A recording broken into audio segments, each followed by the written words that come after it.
Jude, thank you very much for joining Energy Live News. Just a few hours ago, you completed one big task to walk over 200 miles from West Yorkshire to Westminster, calling for a carbon tax on the most polluting companies. How does it feel?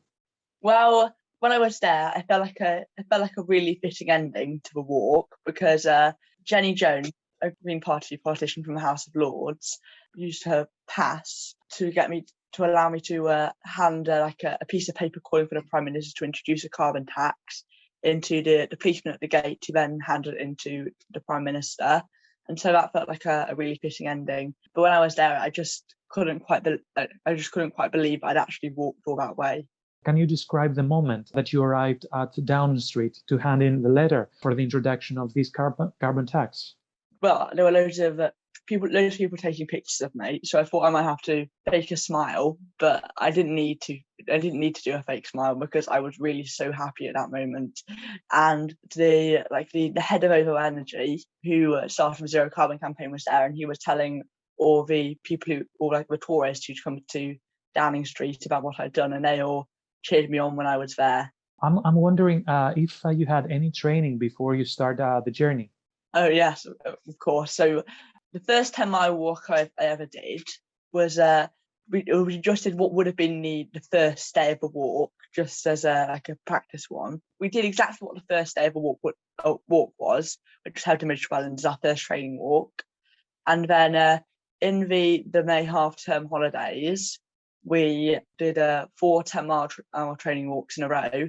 And since then, I did 2 10-mile walks every weekend. Which was the person or the group that inspired you most for this initiative? Well, that's really hard because I have quite a few inspirations. So they include Dara McAnulty, who wrote a book called Diary of a Young Naturalist, which encouraged me to do more walking in my local area, which in turn was what made me decide to walk to London. One of my uncle's friends, who's called Julian Ciara, and he wrote a book called Life Cycles, which about him because he cycled around the world in the then fastest time. That book really inspired me. And also, I don't remember his name, but there was a 12-year-old boy who just cycled from Palermo in Sicily to England to raise awareness for refugees. I think they were the main inspirations for me. Have you heard about Greta? Yeah, of course I've heard about Greta Thunberg, and I think Greta Thunberg definitely did inspire me. I think it's really amazing what she's done, but she didn't particularly inspire me for this walk. I have heard that one of your mothers tried, especially on the early stages of your journey, to discourage you in making this journey. Is that true?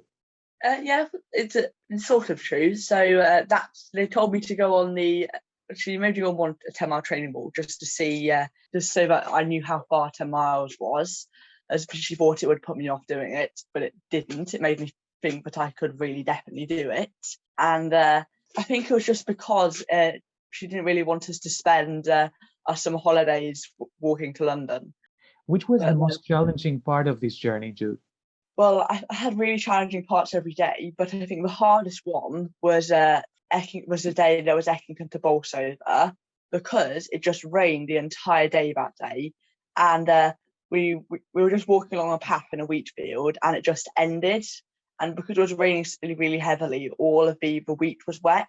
So because the wheat was so tall, our trousers just got soaked through. And then after that, we managed to find our way out of a wheat field with no path, and we came onto a path that probably hadn't been used for about 6 months, that was covered in brambles, and we managed to negotiate our way through that path to Bolsover. But the hardest part of that was knowing that it was only a few hundred meters away, but we were on a path that was almost impossible to go down. How many signatures the petition has garnered for the carbon tax, this petition for the carbon tax? Well, at the moment it's got 85,000, but it only has today and tomorrow left, and it needs 100,000 signatures. But it did get about 15,000 signatures in the last 24 hours. So maybe it could make it to 100,000. I mean, I don't think it will, but I think there's still a possibility that it could make it to 100,000 because it increased by 15,000 in the last 24 hours. And my last question is, as a very important year for the UK as it hosts COP26 later this year, what do you think would be the main priorities set by the countries by this summit?